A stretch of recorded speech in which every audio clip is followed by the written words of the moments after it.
आप स्टॉक में ट्रेड करते हो या ऑप्शन में ट्रेड करते हो, आप ऑप्शन बाइंग करते हो या ऑप्शन सेलिंग करते हो, आपके पास एक स्ट्रेटजी होनी चाहिए। स्ट्रेटजी ऐसी सीक्रेट, एक बात आप लिख लीजिए अपने जनरल में कि ऑप्शन में कोई स्ट्रेटजी होने से आप प्रॉफिटेबल नहीं होते, बल्कि एक ऐसी स्ट्रेटजी होनी चाहिए जो आपकी साइकोलॉजी के साथ इंटैक्ट करनी चाहिए, आपकी साइकोलॉजी के साथ मैच करनी चाहिए। तो ही आप यहाँ पर प्रॉफिट बना पाएंगे, तो ही आप यहाँ पर लंबे रेस के खिलाड़ी बन पाएंगे। देखिए, मैं हमेशा ये बताता हूँ आपको कि मार्केट में टिके रहना सबसे बेहतर है। अगर टिके रहे आप, सबसे जरूरी है टिके रहना। अगर आप टिके रहे तो एक ना एक दिन आपको प्रॉफिटेबल यहाँ पर बनना है। वो सीक्रेट स्ट्रेटजी क्या है उसके बारे में रिवेल करते हैं। जल्दी से हम इन पॉइंट्स को डिस्कस करते हैं, फिर मैं बताऊंगा कि हमने शुक्रवार को क्या क्या पॉइंट्स यहाँ पर क्या क्या ट्रेड्स किए थे और उसके पीछे का लॉजिक क्या था, हमारे स्टॉप लॉस पे या फिर टारगेट पे। बहुत कुछ सीखने को मिलेगा आपको, वीडियो को आप आखिरी तक देखिएगा।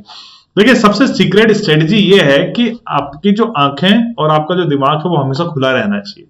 मतलब आप चार्ट को देख रहे हैं, आप जो जो आपको दिख रहा है वही आप ट्रेड करेंगे, ना कि जो आप सोच रहे हैं उसे आप ट्रेड करेंगे। मतलब trade what you see, not what you think.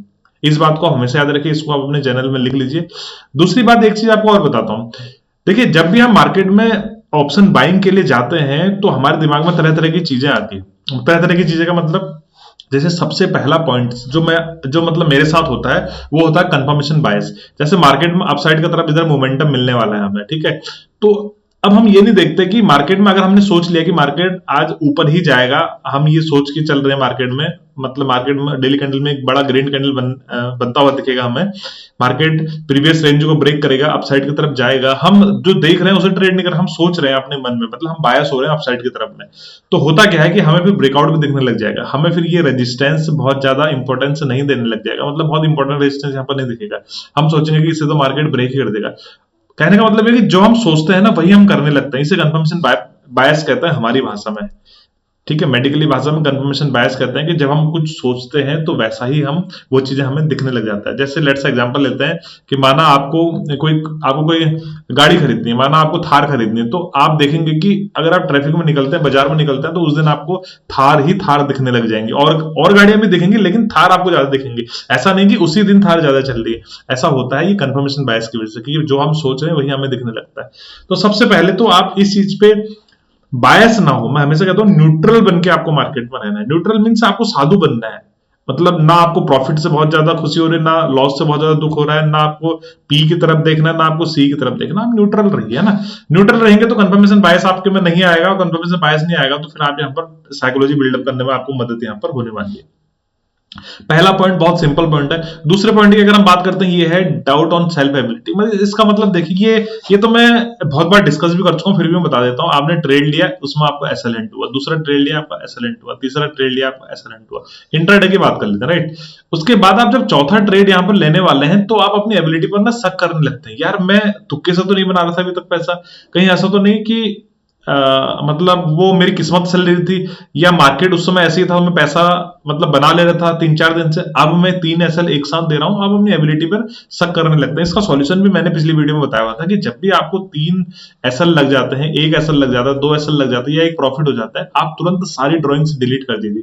जो भी आपने सपोर्ट रेजिस्टेंस बनाए हुए हैं मार्केट में चार्ट पर, जो भी आपने ट्रेंड लाइन्स बनाई हुई है, सबको आप डिलीट कर दीजिए, नए से चार्ट शुरू करिए। इससे क्या होगा कि थोड़ा सा आपको टाइम मिलने वाला है, आप एकदम ओवर ट्रेडिंग नहीं करेंगे यहाँ पर। आपको अगर टाइम मिलेगा तो फिर आप उस बीच में नई चीजें सोच पाएंगे यहाँ पर, मतलब आप पहले की तरह ही मार्केट नहीं देखेंगे। लेट से पहले आपका मार्केट यहाँ पर ऊपर की तरफ जा रहा था तो आपका कंफर्मेशन बायस अपसाइड की तरफ था, लेकिन अभी क्या है कि मार्केट में यहाँ से रिवर्सल आ रहा है तो भी आप अपसाइड की तरफ ही सोच रहे हैं। तो सारी चीजें आप डिलीट करिए। आप नहीं पकड़ पाएंगे ना ये रिवर्सल, कोई बात नहीं, आपने ये ट्रेंड तो पकड़ लिया अपसाइड की तरफ, अब नीचे आने दीजिए मार्केट को। हो सकता है जब तक आप दोबारा ड्रॉइंग लगाते हैं, मार्केट नीचे आता है, नीचे आने के बाद ऊपर जाके रिटेस्ट करता है, आपको और कंफर्मेशन के साथ ट्रेड मिलता है, ऐसा हो सकता है। इसलिए इसका सॉल्यूशन एक ही चीज है कि मार्केट में अगर आपने एक ट्रेड ले लिया है तो उसके बाद आप यहां पर ड्रॉइंग्स को डिलीट कर दीजिए, ठीक है। तीसरा पॉइंट है रिवेंज ट्रेडिंग। देखिए, ये बहुत सिंपल से पॉइंट है, ये सारी चीजें आपके साथ होती हैं। अगर रिलेट कर पा रहे हैं तो मुझे कमेंट करके जरूर बताना कि इनमें से कौन सा पॉइंट आपके साथ होता है। मैं इसके आगे नंबर डाल दे रहा हूं, नंबर से लिख सकते हैं आप, या फिर ये revenge trading, doubt on self ability, ऐसा कुछ लिख सकते हैं। रिवेंज ट्रेडिंग मतलब ये है कि हमें आज का लॉस ना आज ही रिकवर करना है। लेट से हमें आज 20,000 का लॉस यहां पर लग गया है ना, तो हम क्या सोचते हैं, जो नेक्स्ट ट्रेड हम लेते हैं वो इस रिवेंज के साथ लेते हैं कि 20,000 हमें आज ही रिकवर करने हैं मार्केट से। उसके बाद हम सारी चीजें फॉलो करेंगे, कंफर्मेशन बायस भी नहीं होंगे, डाउट भी नहीं करेंगे, लेकिन आज पहले इस लॉस को मैं रिकवर कर लूं, फिर मैं सारे नियम यहाँ पर फॉलो करने वाला हूं। तो ऐसा आपके साथ नहीं होना चाहिए। देखिए, जो चीज हो गया ना उसे आप बदल नहीं सकते, इस बात को आप याद रखो। जो चीज हो गया है उसे आप भूल जाओ। अगर आप इसके पीछे पड़े रहेंगे तो फिर आप यहाँ पर बहुत ज्यादा लॉसेस करने वाले हैं, क्योंकि आप अपनी क्वांटिटी साइज को डबल करने वाले हैं, क्वांटिटी साइज यहाँ पर डबल करने वाले हैं। और दूसरी बात, फिर आप मतलब आंख बंद करके ट्रेड करने वाले हैं, कोई सेटअप नहीं, कोई रूल नहीं, कोई रेगुलेशन नहीं, कोई डिसिप्लिन नहीं। इसलिए रिवेंज ट्रेडिंग नहीं करनी है आपको। चौथा पॉइंट, ये मैं पूरी सीक्रेट स्ट्रेटजी का ही हिस्सा है, राइट। चौथा पॉइंट है पेशेंस। पेशेंस का मतलब क्या है कि आपको अर्ली एंट्री नहीं करनी। लेट्स से आपने यहाँ पर 500 रुपए में बाई करना है। मैं हमेशा बताता हूँ, जब मैं टेलीग्राम पे, मेरा टेलीग्राम चैनल कॉल टिप के लिए नहीं है, याद रखना, ठीक है। कॉल और पुट के लिए नहीं है कि कॉल या पुट की हम वहां पर टिप दें। आप सिर्फ जो भी मैं ट्रेड बताता हूँ, एक या दो, उसके पीछे का लॉजिक जानने की कोशिश करें। जैसे मैंने बताया कि 500 रुपए में ट्रेड करना है, तो मैं ये भी लिखता हूँ साथ में कि ओनली एबव 500 रुपीज। इसका मतलब समझते हो आप? ABOVE, only above 500 rupees. इसका मतलब यह है कि मार्केट में अगर ये लेवल आता है तो मार्केट में अपसाइड का मोमेंटम देखने को मिल सकता है। तो पेशेंस अगर आप में है ना, तो आप 500 तक वेट करेंगे। ऐसा नहीं सोचेंगे कि 480 पर बाय कर लेता हूं तो 20 पॉइंट तो मैं पहले से कमा लूंगा और मार्केट ऊपर जाएगा तो और एडिशनल पॉइंट मिल जाएंगे। ऐसा नहीं होता। कई बार 498 से ही मार्केट यहाँ पर लौट जाता है, 493 से मार्केट लौट जाता है। तो इसलिए इस चीज का हमेशा याद रखें कि ना अर्ली आपको एंट्री करनी है, ना अर्ली आपको एग्जिट करना है, ना अर्ली आपको प्रॉफिट बुकिंग करनी है, ठीक है, ना अर्ली आपको एसएल लेना है। कई बार ऐसा होता है कि एसएल आपका 20 पॉइंट होता है, आपने 15 पॉइंट में ही मार्केट में एग्जिट कर दिया ट्रेड, पता चला वो 18 पॉइंट तक नीचे गिरा, एसएल नहीं लिया और उसके बाद हमें यहाँ पर 100 पॉइंट दे गए। कई बार ऐसा होता है। देखिए, आपको ना अपनी एनालिसिस पर भरोसा होना चाहिए। ये आप तभी कर पाएंगे जब आप प्रोसेस फॉलो करेंगे। अगर आप प्रोसेस नहीं फॉलो कर रहे हैं, अगर आप ये देखने लग जा रहे हैं कि 15 पॉइंट में यार मेरा यहाँ पर 1500 का लॉस हो गया, इसका मतलब 20 पॉइंट जाएगा तो मेरा 2000 का लॉस यहाँ पर हो जाएगा, इससे अच्छा तो 1500 में एग्जिट कर लेता हूं। अगर ये चीजें आप सोचने लग जाएंगे ना, तो फिर आप यहाँ पर प्रॉफिट नहीं बना सकते। आप बस सिर्फ प्रोसेस देखिए कि मार्केट में नीचे आने के बाद ऊपर जाएगा, तो अगर आपका स्टॉप लॉस यहाँ है तो कोई बात नहीं ना, इसने आपका स्टॉप लॉस टच नहीं किया, मार्केट रिटेस्ट कर सकता है। यहाँ पर इस तरह की कोई कैंडल हमें बनती हुई दिख सकती है, हैमर लाइक स्ट्रक्चर बनता हुआ दिख सकता है, या बुलिश इनगल्फिंग बनती हुई यहाँ पर दिख सकती है। तो इसलिए प्रोसेस को आपको फॉलो करना है। बहुत ज्यादा यहाँ पर आपको प्रॉफिट और लॉस के टर्मिनल को बार बार नहीं देखना है, मतलब जो पीएनएल का पेज होता है वो आपको यहाँ पर नहीं देखना होता है, ठीक है। पांचवा पॉइंट हमारे पास यहाँ पर रहता है इमोशनल ट्रेडिंग। इमोशनल ट्रेडिंग का मतलब ये है कि मार्केट में जब लॉस हुआ रहता है, लॉस मेकिंग ट्रेड को आप यहाँ पर लंबे समय तक होल्ड करते हैं इस इमोशन के साथ कि शायद ये लौट जाए। आपको आपको दिख रहा है मुझे वहां पर 10K का लॉस हो गया, फिर भी आप उसमें होल्ड करेंगे। अगर ये 8,000 रह जाए तो मैं यहाँ पर एग्जिट करूंगा। 8 भी आ जाता है, फिर आपको लगता है कि अगर ये 6,000 रह जाए तब मैं एग्जिट कर लूंगा। ये मेरे साथ कई बार हुआ है। अगर ये पॉइंट आपके साथ हुआ है तो जरूर, मुझे लगता हुआ होगा, लेकिन हुआ है तो कमेंट करके मुझे जरूर बताना। फिर क्या लगता है कि अगर ये 5,000 रह जाए लॉस, फिर मैं से एग्जिट कर लूंगा। फिर वो 5,000 भी रह जाता है, हमें 100 रुपया प्रॉफिट दिखाने लगता है। तो अब लगता है कि इतना तो मार्केट लौट गया, हो सकता है यही मुझे 10,000 प्रॉफिट देते हैं। पता चलता है कि साथ में उस शाम तक उस ट्रेड में हमें यहाँ पर 20,000 का लॉस यहाँ पर हो रहा है। इसलिए इमोशनल ट्रेडिंग भी आपको नहीं करनी है, मतलब अपने इमोशनों को कंट्रोल करना है आपको। जब भी मार्केट में आपको लॉस हो रहा है तो स्टॉप लॉस आपका डिफाइन है ना, तो उसे कट कर दीजिए। प्रॉफिट आपका रियलिस्टिक प्रॉफिट है ना, उसे आप वहां पर कट कर दीजिए। उसके बाद मार्केट 1000 पॉइंट ऊपर जाए कोई फर्क नहीं पड़ता। स्टॉप लॉस अगर लेके आपका पॉइंट दोबारा एंट्री देता है, दोबारा एंट्री बना लीजिए, लेकिन अगर स्टॉप लॉस के पास आ गया मार्केट तो वहां पर पोजीशन अपनी कट कर दीजिए। क्वांटिटी साइज मैनेज करिए तो आपको कभी यहां पर डर नहीं लगने वाला है। तीसरा, ओवर कॉन्फिडेंस। देखिए, ओवर कॉन्फिडेंस आप क्या करेंगे, ओवर ट्रेडिंग करने लग जाएंगे। छठा point, over confidence. Over confidence मतलब देखिए, 3 दिन से आपको प्रॉफिट हो रहा है, 4 दिन से आपको प्रॉफिट हो रहा है, अब आप करने क्या लग जाते हैं, अरे ऐसे कैसे, मार्केट आज मुझे कैसे एसएल दे रहा है, नहीं ऐसा नहीं, नेक्स्ट ट्रेड शायद मेरा ठीक हो जाएगा। आज कैसे एसएल दे, 2 ट्रेड में एसएल हो गया, अच्छा तीसरा ट्रेड तो मैं एसएल हो ही नहीं सकता। ऐसे ऐसे करके आप शाम तक देखते हैं कैपिटल यहाँ पर वाइप आउट हो जाता है। ओवर कॉन्फिडेंस नहीं होना चाहिए। आपको इस बात का ध्यान रहना चाहिए, मैं मल्टीपल टाइम बता चुका हूं कि मार्केट में एक ही चीज सर्टेन है कि मार्केट में अनसर्टेनिटी है, राइट। इस चीज को लिख लीजिए कि यही सत्य है कि मार्केट में अनसर्टेनिटी। इसलिए कभी कोई भी मार्केट में बापू नहीं है, कोई भी मार्केट में बहुत ज्यादा ब्रिलियंट नहीं है। सिर्फ हम कंडीशन को ट्रेड करते हैं, हम पोजीशन को ट्रेड करते हैं। अगर आपकी पोजीशन क्वांटिटी सही है, अपनी क्वांटिटी मैनेजमेंट है, कंडीशन है कि मार्केट यहां पर ब्रेकआउट दे रहा है, ऊपर जाएगा तो ठीक है, नहीं जाएगा तो 20 पॉइंट का स्टॉप लॉस, 25 पॉइंट का स्टॉप लॉस। 25 पॉइंट में आप कितना स्टॉप लॉस बियर कर सकते हैं, ये आपकी क्वांटिटी साइज वहां पर निर्भर करता है। एक जो आज का बोनस पॉइंट है वो ये है, सीखने लायक पॉइंट ये है कि आपको बहुत इंपॉर्टेंट पॉइंट है कि उतना ही लॉस लीजिए जितनी आपकी अर्निंग के अकॉर्डिंग आप बियर कर सकते हैं। लेट्स से मैं 20,000 का लॉस ले सकता हूं एक ट्रेड में, 3 ट्रेड में मैं 60,000 का लॉस ले सकता हूं, राइट। तो ये डिपेंड करता है कि अगर मैं 5 लाख रुपया महीना कमा रहा हूं अगर मैं 5 लाख रुपीस पर मंथ कमा रहा हूं तो मैं इतना लॉस आराम से यहाँ पर ले सकता हूँ। थोड़ा ज्यादा बता रहा हूं मैं लॉस, लेकिन इससे कम होना चाहिए। अगर आप 1 लाख रुपए महीना कमा रहे हैं तो आप 10,000 से नीचे यहाँ पर लॉस ले सकते हैं पूरे महीने पर, मतलब 10% का लॉसेस से ज्यादा यहाँ पर होना नहीं चाहिए। लेकिन हमें क्या, 1 लाख अगर मैं मेरे में कैपिटल है तो मैं क्या करता हूं, और सैलरी मेरी 20,000 है, ठीक है, मैंने 5 महीने जमा करके 1 लाख लिया हुआ है, तो आज मैं 60,000 का भी लॉस लेना यहाँ पर शुरू कर सकता हूं। ये बिल्कुल गलत बात है। आप अपनी अर्निंग के अकॉर्डिंग, जो भी आपकी अर्निंग है उसके अकॉर्डिंग आपको यहाँ पर लॉसेस लेने हैं। मतलब अगर आप 1 लाख रुपए कमा रहे हैं तो पूरे महीने में आपको बिलो देन 10,000 यहाँ पर लॉसेस होने चाहिए, उससे ज्यादा आप लॉस यहाँ पर नहीं लेंगे। अगर उससे ज्यादा लॉस लेंगे तो आप अपने को, अपनी फैमिली को, अपने घर को, अपने रिस्क मैनेजमेंट को, सबको यहाँ पर रिस्क में डाल रहे हैं। ठीक है ना, क्योंकि देखिए आप सिर्फ आप नहीं, आपसे कई सारे लोग जुड़े हुए हैं, इस बात का आप हमेशा याद रखना। मैं कभी भी सपोर्ट नहीं करता कि आप अनाधुन ट्रेड करो, मैं कभी भी सपोर्ट नहीं करता कि आप ऑप्शन ट्रेड करो। मैं सिर्फ इस चीज पे जोर देता हूं कि आपको यहाँ पर सीखना चाहिए, आपको हमेशा यहाँ पर लर्निंग फेज में रहना चाहिए, राइट। अब जल्दी से डिस्कस कर लेते हैं कि फ्राइडे को हमारे साथ क्या हुआ था, मैंने यहाँ पर क्या ट्रेड किया हुआ था। अगर वीडियो पसंद आ रही है तो वीडियो को लाइक करते रहिए, अभी पॉज करके वीडियो को लाइक कर दीजिए, क्योंकि बाद में फिर आप भूल जाएंगे। कई बार ऐसा क्या होता है, व्यूज तो अच्छे खासे आते हैं लेकिन वहां पर आप लाइक्स यहाँ पर ज्यादा नहीं मिलते हैं, लेकिन जब आप लाइक करते हैं, कमेंट करते हैं, तो मुझे मोटिवेशन मिलता है यहाँ पर। देखिए पहला ट्रेड मैंने यहां कहीं लिया हुआ था निफ्टी में। आप देख रहे होंगे कि मार्केट में ओपन होने के बाद मार्केट ऊपर जा रहा है, गैप डाउन ओपन हुआ, गैप डाउन ओपन होने के बाद ऊपर गया, ऊपर जाने के बाद नीचे आया।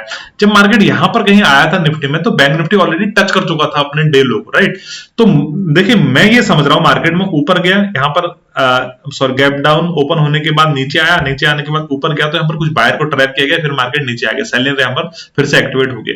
अपना सिंपल सा सोचना होता है कि मार्केट को अगर ऊपर जाना होता तो यहीं से मार्केट को रिटर्न हो जाना चाहिए, मार्केट को नीचे नहीं आना चाहिए। नीचे आ रहा है, बड़ी कैंडल बना रहा है, फिर मार्केट सेलर यहाँ पर एक्टिवेट हो रहा है, तो मैंने यहाँ पर एक पी का ट्रेड लिया, इसमें मेरा 20 पॉइंट का स्टॉप लॉस चला गया, मार्केट तुरंत ही अपसाइड की तरफ चला गया। देखिए मार्केट वॉलेटाइल बहुत था, बहुत अच्छा स्पाइक लगा रहा था, up down up down up down में, फिर मैंने निफ्टी में यहाँ पर नहीं लिया। मेरा एक्सपेक्टेशन था कि मार्केट अगर री एंट्री देगा तो दोबारा से एंट्री करेंगे, लेकिन मार्केट ने री एंट्री दी नहीं, तो मैंने यहाँ पर ट्रेड लिया नहीं।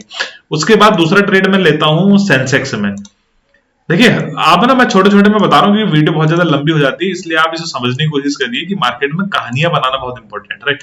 मैं आपको 1 मिनट का चार्ट, पहले मैं 3 मिनट, ये 5 मिनट में समझा देता हूँ कि मार्केट में हुआ क्या था। देखिए मार्केट में पहली कैंडल वॉलेटाइल बनी, मार्केट काफी ज्यादा वॉलेटाइल होता है, नीचे आता है, एक बेस बनाता है, बेस बनाने के बाद हमें back to back green candle बनती हुई दिखती है। जैसे ही market previous day high cross करता है, यहाँ पर मैं एक सी का पोजीशन बनाता हूँ, और ये मेरा टारगेट होता है, ये मैंने प्रीवियस स्विंग हाई से लिया हुआ था। एक चीज मैं एडिशनल और यहाँ पर देखता हूँ कि जब मार्केट नीचे होता है तो ऊपर की साइड में वाई डेटा बढ़ता है 74,000 के अपसाइड में, लेकिन जब मैं ये मार्केट इसे हाई क्रॉस कर रहा था तो ऊपर की साइड वाले ऑप्शन सेलर सारे हट रहे थे, तो डाउन साइड की तरफ वाई डेटा बढ़ने लगता है। दैट मींस कि नीचे एक सपोर्ट क्रिएट हो रहा है, मार्केट अप साइड की तरफ जा सकता है। यहाँ पर मैंने प्राइजेक्शन के साथ ऑप्शन चैन पे देखा। अगर ऑप्शन चैन पे एक वीडियो चाहिए तो मुझे कमेंट करके बताना, मैं मींस एक डिटेल वीडियो ऑप्शन चैन पे बना दूंगा आने वाले समय में। अभी देखिए मार्केट क्या करता है, मार्केट इस डे हाई को निकालने की कोशिश करता है, बैक टू बैक अपसाइड की तरफ आ रहा होता है, ठीक है। मार्केट में देखिए जब मार्केट इस लेवल के आसपास होता है तो निफ्टी पे रेजिस्टेंस पे होता है, और बैंक निफ्टी तो बहुत ज्यादा मोमेंटम नहीं कर रहा था। मैंने क्या किया, देखिए मार्केट ने जैसे ही इसे अपसाइड की तरफ निकाला, एक बियरिश प्रेशर हमें देखने को मिला, मैं वेट करता रहा। जैसे ही मार्केट में ये 1 मिनट के कैंडल पे आपको एक रेड कैंडल दिख रही होगी, ठीक है, इसके लो पर मैंने स्टॉप लॉस लगाया, थोड़ा सा बफरिंग छोड़ के नीचे लगाया, और इसके हाई पे मैंने एंट्री बना ली, और एक बहुत अच्छा मोमेंटम अपसाइड की तरफ देखा। ये टारगेट हमें प्रीवियस स्विंग से लिया है, आप जाके यहाँ पर चेक कर सकते हो। थोड़ा बहुत होमवर्क तो आपको भी करना चाहिए। वहां पर 2 ट्रेड हो गए, मेरा वहां पर लॉस रिकवर हो गया, उसके बाद फिर मैं प्रॉफिट में आ गया। बहुत अच्छा पॉइंट मिलता है इसमें, 100 पॉइंट के लगभग हमें सेंसेक्स में मिलते हैं। सेंसेक्स में ना स्पाइक बहुत अच्छे मिलते हैं। उसके बाद देखिए बैंक निफ्टी आपको यहाँ पर दिख रहा होगा, बैंक निफ्टी ऊपर जाता है, सेंसेक्स और निफ्टी तो हाई लगाते हैं, लेकिन बैंक निफ्टी अपने आप को होल्ड करता है। दैट मींस बैंक निफ्टी यहाँ पर वीक है, होल्ड करने के बाद नीचे आता है, नीचे आने के बाद बायर एक अटेम्प्ट फिर करते हैं, हाई निकालने की कोशिश करते हैं, नहीं निकाल पाते हैं, मार्केट डाउन साइड की तरफ आ जाता है। एम पैटर्न यहाँ पर ब्रेक करता है, लेकिन मुझे बहुत ज्यादा भरोसा नहीं होता क्योंकि मार्केट बीच में फंसा हुआ था। लेकिन जब मार्केट में एक बड़ी सी कैंडल बनती है, इसके लो पर मैं यहाँ पर एक ट्रेड लेता हूँ, और मार्केट में थोड़ा सा ऊपर जाने के बाद मार्केट हमें यहाँ पर टारगेट देता है 30-35 पॉइंट का target. Nifty sorry bank Nifty में भी मार्केट यहाँ पर देता है। तो 3 ट्रेड मैंने लिए, एक में स्टॉप लॉस हुआ, 2 में प्रॉफिट हुए। देखिए हमेशा इस बात का आप ध्यान रखिए कि हारो तो छोटा हारो, और कमाओ तो जीतो तो बड़ा जीतो, राइट। हारना है तो आपने छोटा हारना है। देखिए आपने निफ्टी में देखा होगा, हमने 20 पॉइंट का स्टॉप लॉस लिया, टारगेट हमारा बड़ा रहता है, और जीतना है तो फिर बड़ा जीतना है, राइट। तो एक स्ट्रेटजी हमेशा, जो आज का बोनस पॉइंट है वो ये है, सीखने लायक पॉइंट ये है, मॉरल ऑफ द स्टोरी ये है कि आपको 10 ट्रेड लेने हैं, कोई बात नहीं, 10 में से अगर 8 ट्रेड भी आपके लॉस में जाते हैं ना, तो आपकी स्ट्रेटजी ऐसी होनी चाहिए कि 2 ट्रेड आपको यहां पर पूरा रिकवर करवा दे। मतलब 8 ट्रेड भी अगर आपके लॉस में जाते हैं तो 2 ट्रेड ऐसे होने चाहिए, यानी रिस्क रिवॉर्ड रेशियो आपका इतना अच्छा होना चाहिए कि अगर 8 ट्रेड यानी आपका 8 ट्रेड आपको लॉस कर दे रहे हैं, लेकिन ये 2 ट्रेड ऐसे चलने चाहिए कि मार्केट में आपको प्रॉफिट हो जाए। इसका मतलब यह है कि आप स्टॉप लॉस 20 पॉइंट का लेंगे, 30 पॉइंट का लेंगे, बहुत से बहुत 40 पॉइंट का लेंगे, लेकिन जब भी टारगेट लेंगे तो 100 पॉइंट का लेंगे, 80 पॉइंट्स का लेंगे, राइट। तो इससे ये होगा कि अगर मार्केट में आपको मल्टीपल एसएलबी हिट होते हैं, आप ट्रेड कर रहे हैं, आप सीख रहे हैं ना, फिर मेरी वीडियो देख रहे हैं तो इसका मतलब लर्निंग फेज में आप सीख रहे हैं। जब भी मार्केट में आपके मल्टीपल एसएलबी हिट होते हैं, लेकिन एक अगर प्रॉफिटेबल ट्रेड हो जाए तो वो फिर आपका सारे लॉस यहाँ पर रिकवर करवा दे। इस तरह की ट्रेडिंग, इस तरह की स्ट्रेटजी आपने यहाँ पर बनानी चाहिए। ये कब आएगी? ये तब आएगी जब आपका रिस्क रिवॉर्ड रेशियो मैनेज है, जब आप प्रॉफिट को होल्डिंग के लिए यहाँ पर पेशेंस रख पाएंगे। ठीक है, पेशेंस वाले पॉइंट्स में होल्डिंग वाला याद रखना कि आपको अर्ली एंट्री नहीं करनी है, अर्ली एग्जिट नहीं करना है, प्रॉफिट को होल्ड करना है, एसएल को जल्दी नहीं काटना, राइट। वीडियो अगर पसंद आई और खासकर लॉजिक अगर समझ में आया, साइकोलॉजी समझ में आई, तो वीडियो को लाइक करिए, शेयर करिए, चैनल को सब्सक्राइब करिए। इसी तरह की ट्रेडिंग सीखने मेरे टेलीग्राम चैनल से जुड़ सकते हैं, लिंक है डिस्क्रिप्शन में।